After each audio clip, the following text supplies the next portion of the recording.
Welcome to I Wish You Could Hear This, where we explore great stories and simple proven steps to help you thrive in life, faith, and relationships. In our research, we've heard hundreds of hope-filled strategies for marriage, parenting, leadership, and life that are grounded in science and consistent with biblical truth. And now you can hear them too. I'm Shaunti Feldhahn. And I'm Jeff Feldhahn. For the last number of years, there has been an increasing trend of young adults, college age, early 20s, going no contact with their parents or very cut back on contact with their parents. Often, the young adult child has had some concerns about certain things that happened in the past. Perhaps they felt they were not heard. And also, often, a parent didn't understand just how seriously this was being viewed until maybe their college-age child gets in touch and says a counselor has recommended that they create a very strong boundary with the parents and to not have regular communication or the same type of communication as before for that young adult child's health. To sort of separate, create a more, in their view, a more healthy relationship, maybe with other people outside the family. You can have a new family with your friends.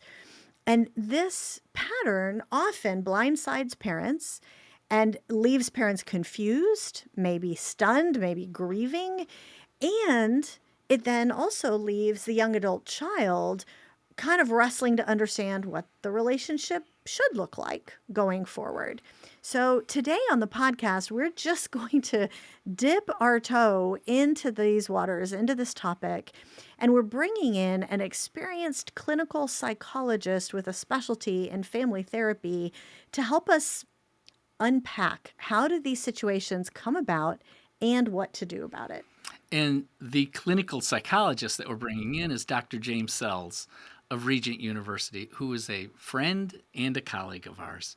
Jim, thanks for joining us on the podcast as we create just a starting point to begin to address this big topic today. Jeff, Shaunti, it's a privilege to be here. Thanks so much for inviting me. And I love to talk about families, to be in the presence of families that have overwhelming pain and to watch as they cut paths towards healing for all members together.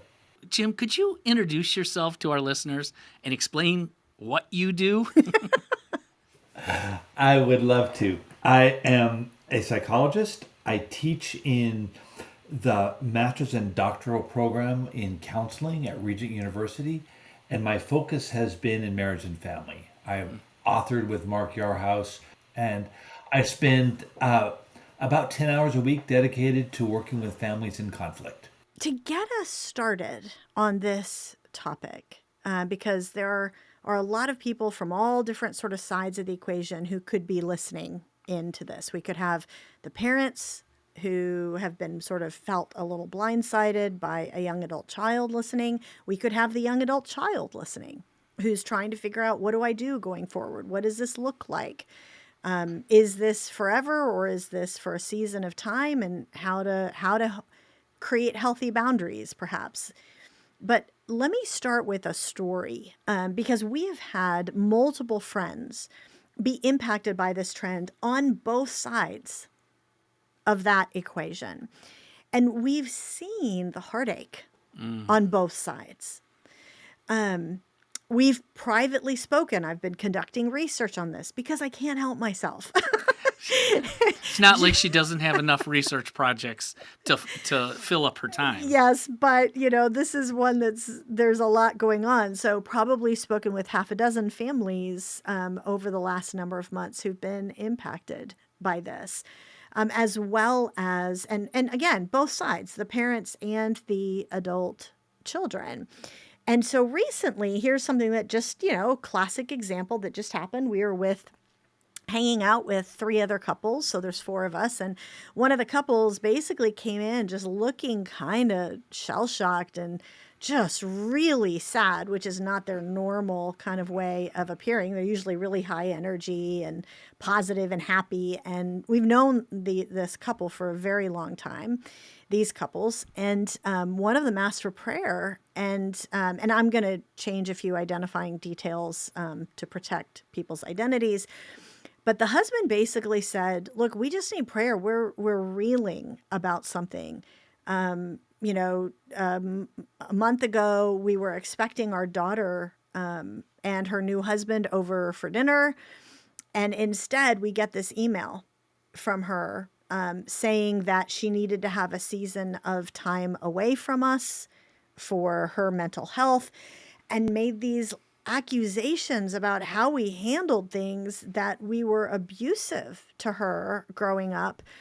And the email that she sent said, "Don't call me, I'm not going to answer. Don't email me, I'm not going to answer. Don't text me, I'm not going to answer." And that was it. Like, there was 2 weeks with literally nothing, and responded to like one email address about something logistical, but that was it. This was such a shock to him. And he said, or to them. And he said, "I don't understand what happened." And I said, "I'm so sorry. The same thing just happened to another one of our friends. And it seems to be a thing. Like, I've heard, I've seen some TikToks, I've seen some social media about different people." And he said he was relieved to hear that.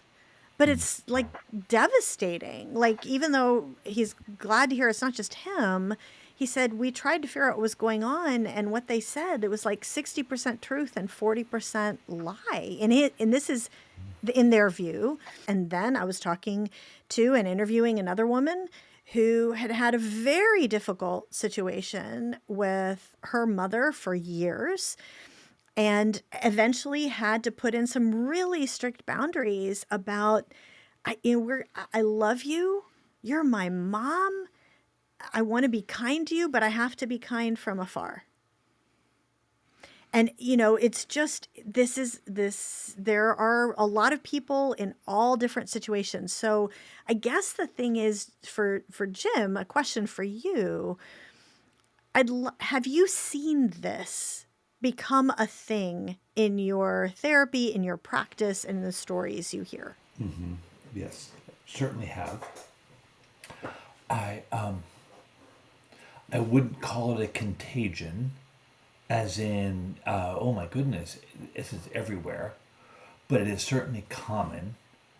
I have not found empirical support to suggest that it's statistically significantly more common, but it certainly is anecdotally frequently described. I think it's possible that these things could have happened in other forms in previous decades, without it quite being the specific language that we use it on it today. So That we see. it's not possible to say it's getting worse, but it is possible to say it's harsh and it's hard. And if you're experiencing it, doesn't matter if it's getting worse or getting less, you're experiencing it. What do you think is behind this? A plurality of factors that make emerging adults vulnerable to this experience. Okay. If we have a predominant individualized culture, and the individualized culture manages pain internally, not relationally. So that's an important piece. You're going to have to explain what you mean by that. Yeah. So Yeah. how many people are in the Feldhahn clan? Just give me a rough number. My side of the family, it's like 9 of us. His side of the family, it's like, I don't know, a couple dozen. Yeah. It's dozens. Yeah, it depends on how far out we go. How you want to go. know. Yeah. Yeah. So let's say that there are 40 people in the circle. And let's imagine that at another time, if you needed to manage conflict, you would use those 40 people. Ah, okay. You don't use them anymore. You are much more inclined to call a therapist than an uncle. I gotcha. And the therapist The therapist has no allegiance to the Feldhahn clan. Mm. In fact, legally, all of their allegiance is towards you, Jeff, and you Mm. alone. And you're encouraged to work on you internally. Your depression, your anxiety, your frustration, your anger, your pain, your past. And that's not a bad thing, No, right? Because you're taking yeah. responsibility for yourself. I love that thing. And as a psychologist, I've enjoyed working with individuals for decades and decades. And it is a beautiful thing to see that individual growth. And every time it also comes with a potential risk that as they mature in relationship with me, they jettison their relationship with their clan, with their family. And so their family is often seen as a cause of pain, but it's not seen usually as the solution to anyone's pain. Mm. Wow. In the process of an individual looking at pain, one of the most prominent themes that you'll hear, and that I have used, and that I participate in the cause here, if indeed there is a therapeutic exacerbation,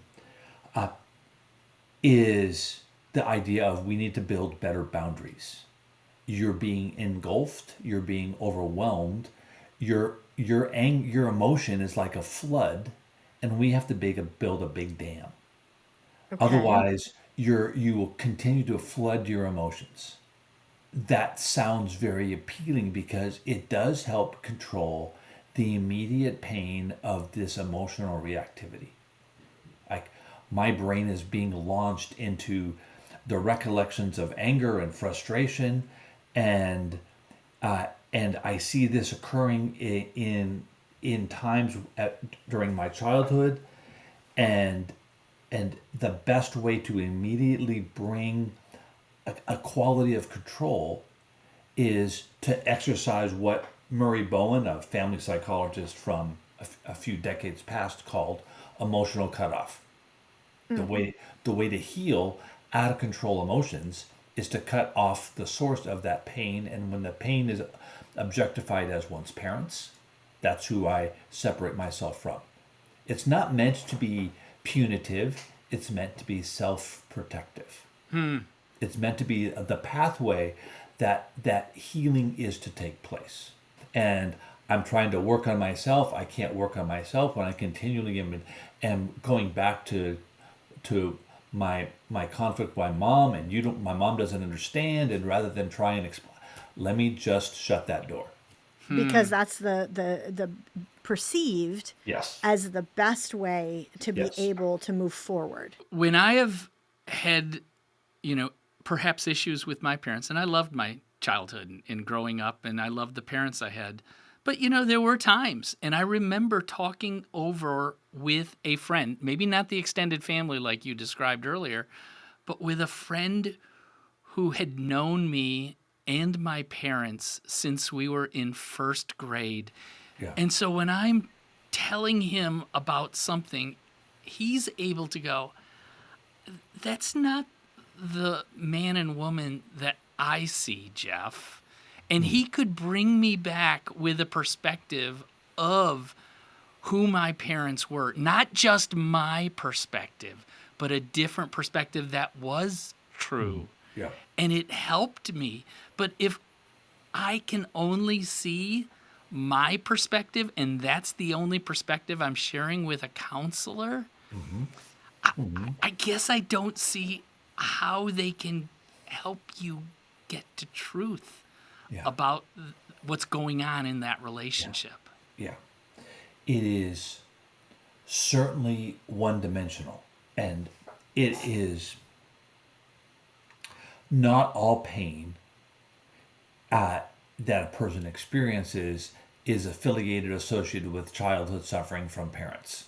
So much of the time that I am sitting with an individual, we're talking about their anxiety, their depression, their anger, and it's in the present tense. It's going on right now. It has nothing to do with middle school or childhood. It's just right now. So it doesn't by default go to, okay, let's blame mom. That would be ridiculous. but it does come frequently when the memories of childhood are reinforcing our current pain situation, and it doesn't have to be a my mom did this to me, but rather or my dad did this to me. It could very well be just I I was not understood as a child, or I experienced that sense of misunderstanding, and the counselor, the therapist sitting there, the only tool they have is a reflective tool. Okay. Yeah. Yeah. Because they're obligated legally to only the client who is sitting in front of them, whose name is on the intake sheet, and they are not there to care for the family. They're there to care for the individual. So they're reflecting, and oftentimes these things emerge on their own as being affiliated towards abuse. There is no ethical standard for therapists to aim towards the healthiest response for that client if they think that the healthiest response is family reconciliation.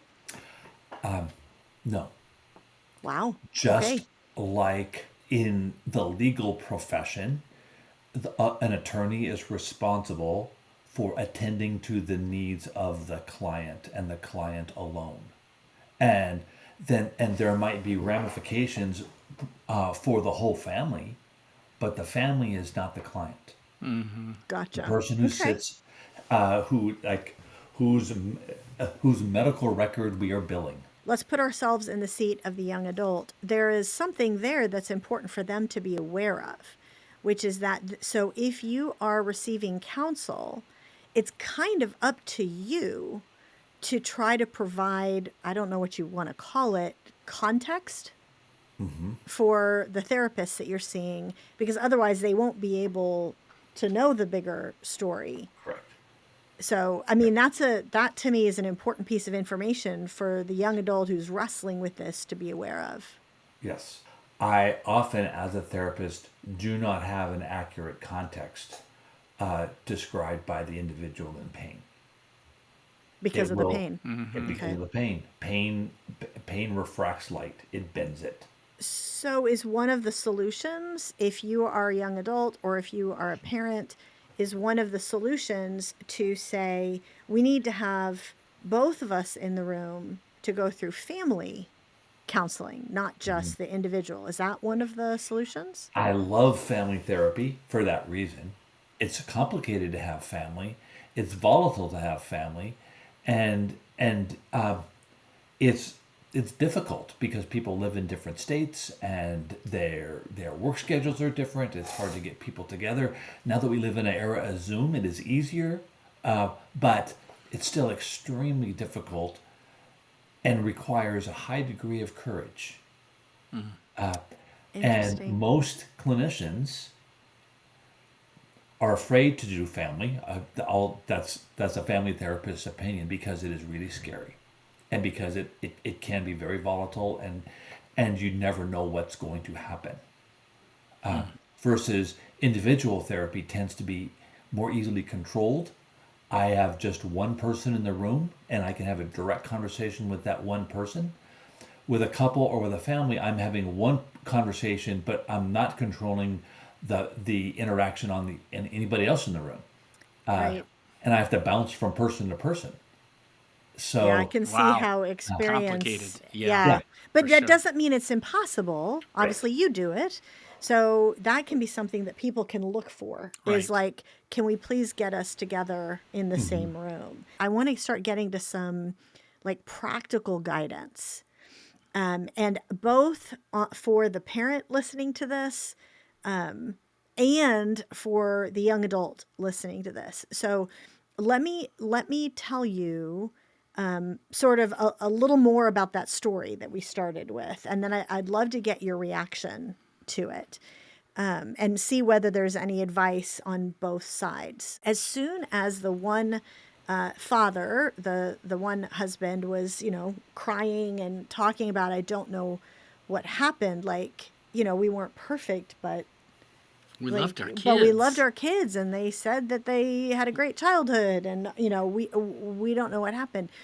Here's where it got really interesting. The next thing that happened is that one of our other friends in the group spoke up, and we had known for the last year or two that she had been dealing with some trauma from her childhood, and she had had to sort of institute some boundaries with her parents.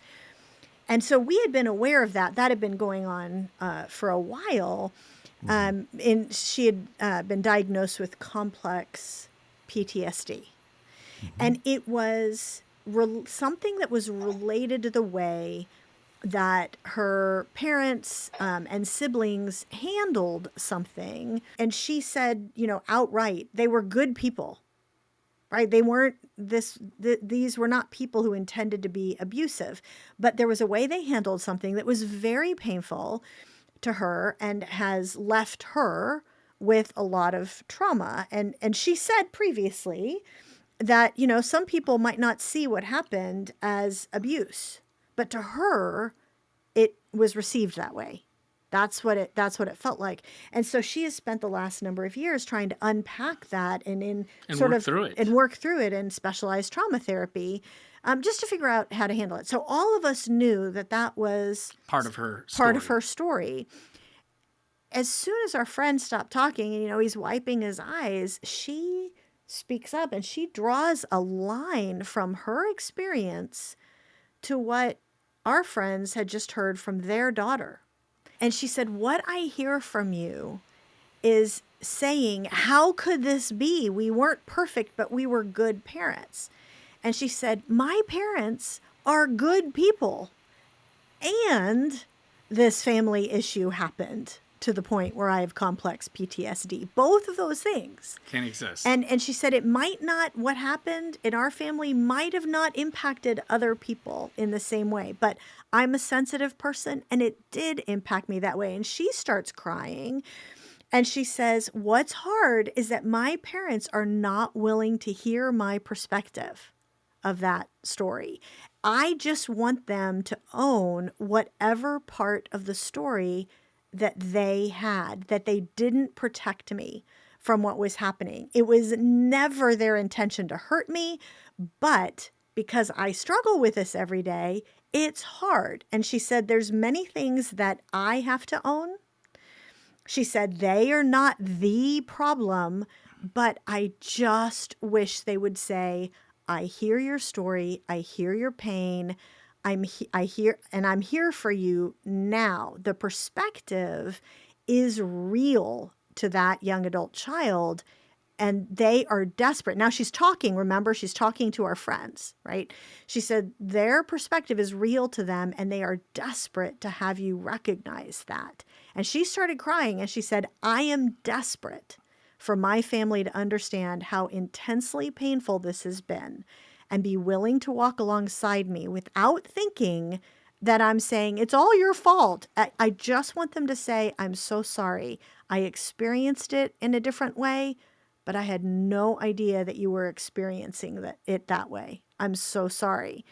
And she's a parent too. And she's like, "So I understand how complex this is. Like, my child says something that we did. I'm like, it didn't happen that way." And she's like, "So I get the parent's perspective, but the key is you can't say it didn't happen that way, because if I hear that, I shut down." What do you think of that story and those thoughts? Is that something a parent can do, of just saying, "I experienced it differently, but I had no idea you were experiencing it that way. I'm so sorry"? Is that a good way of handling that?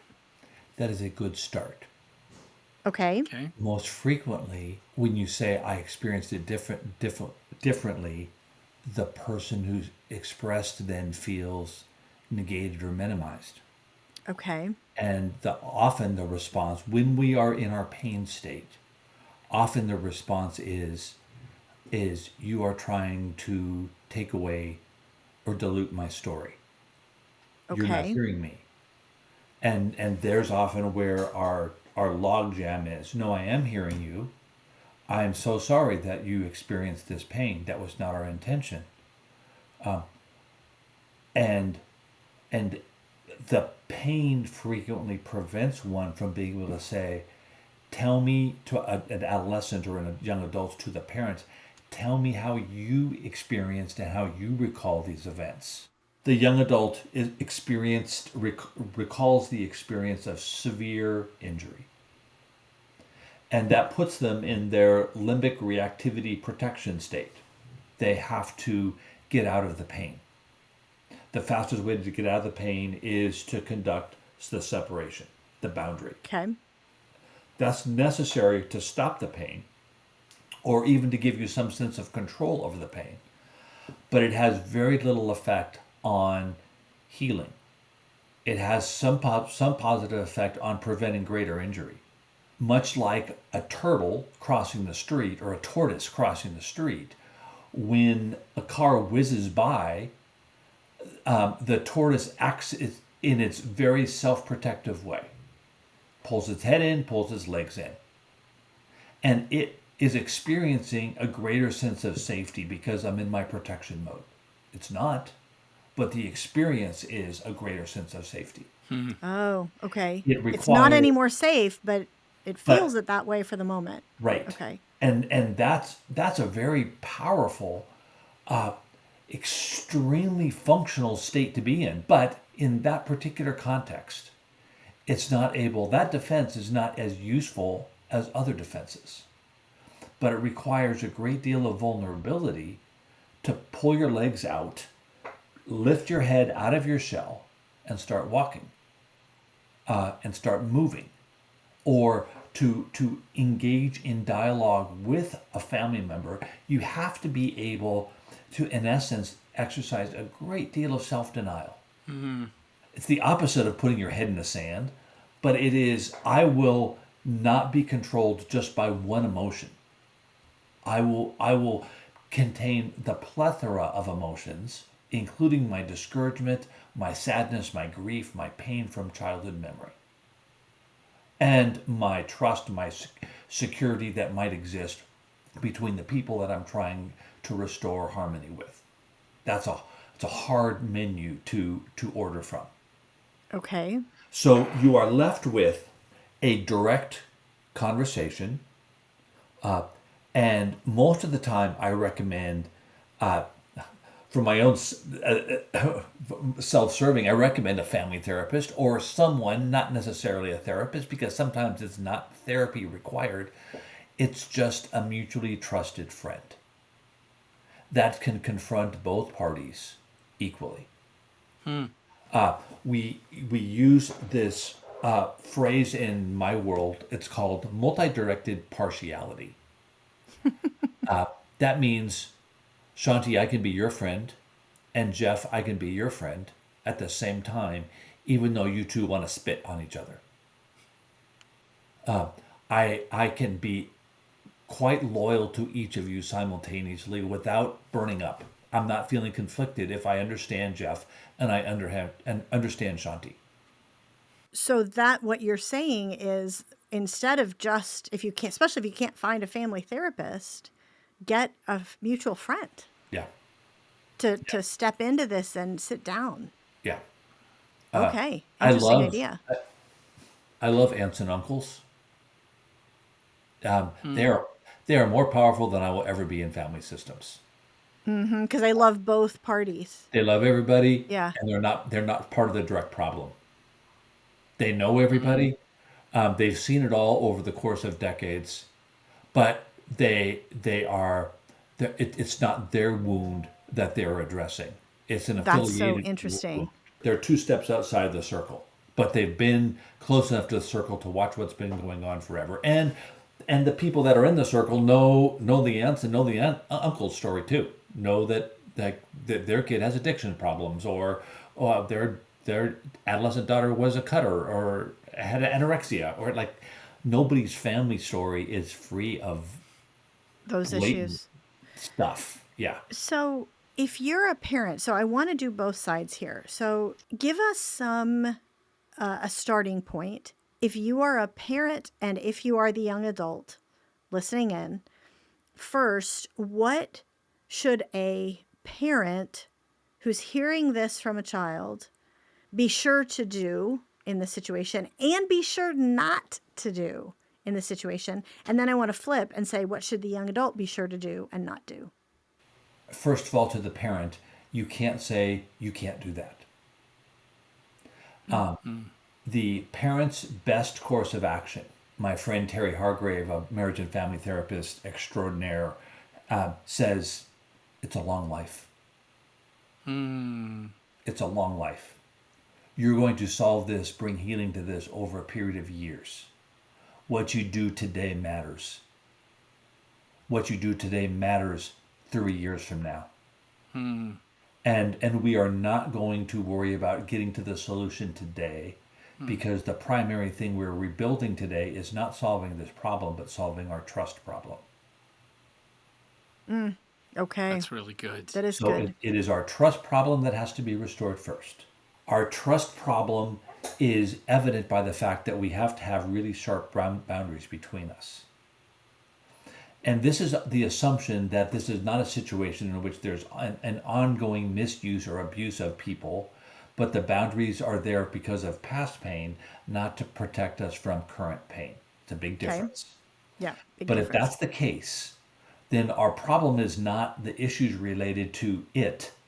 Our problems first are the fact that we have undermined and diminished trust that the other person will act in my best interest and that I in theirs.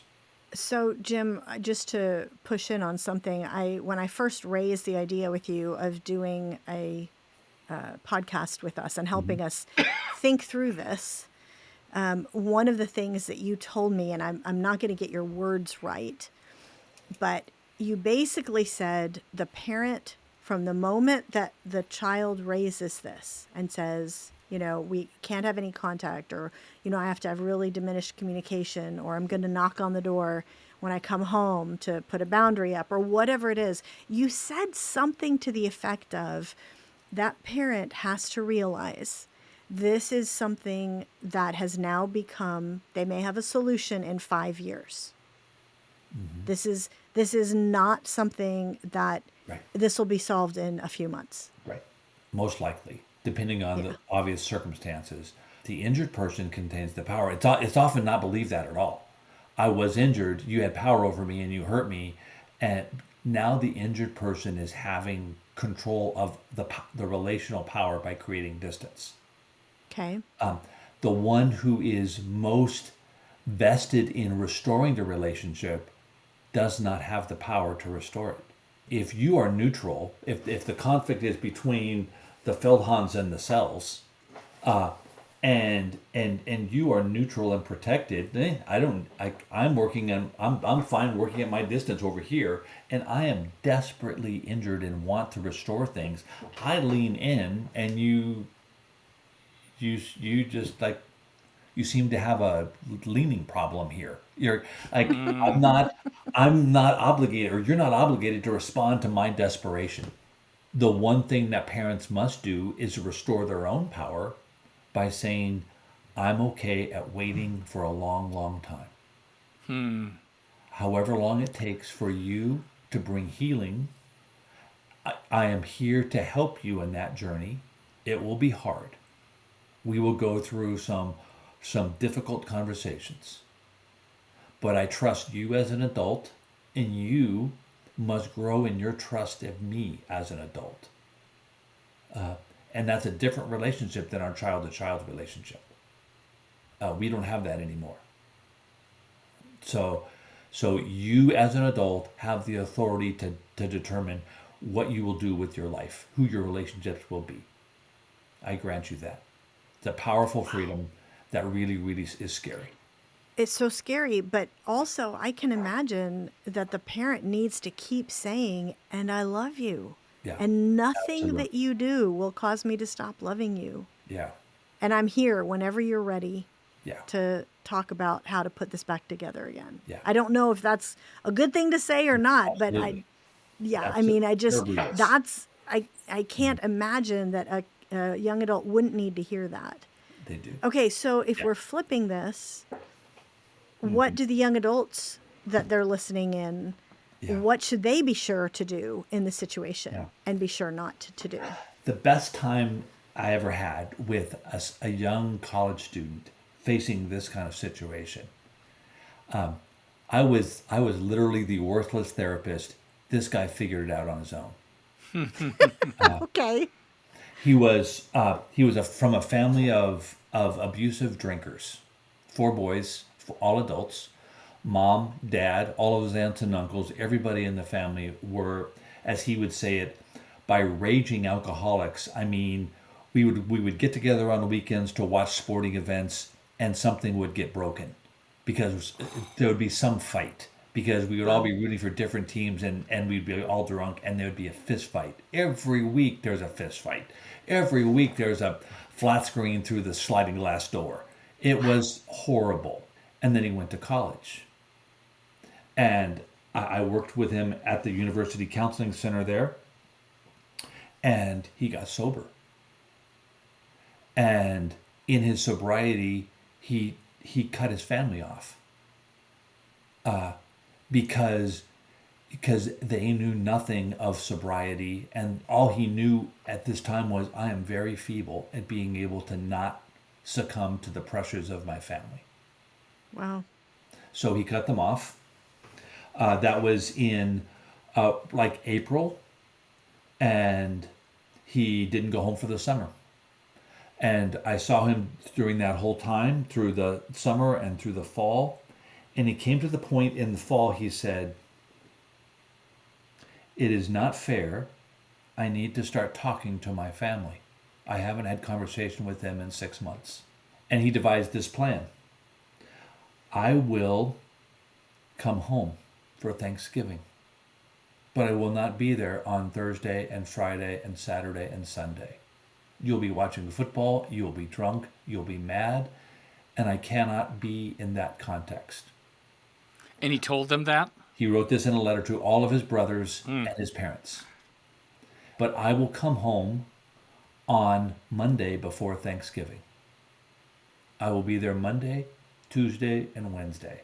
Prior to the holidays, I wish to see each one of you, but I will only see you sober.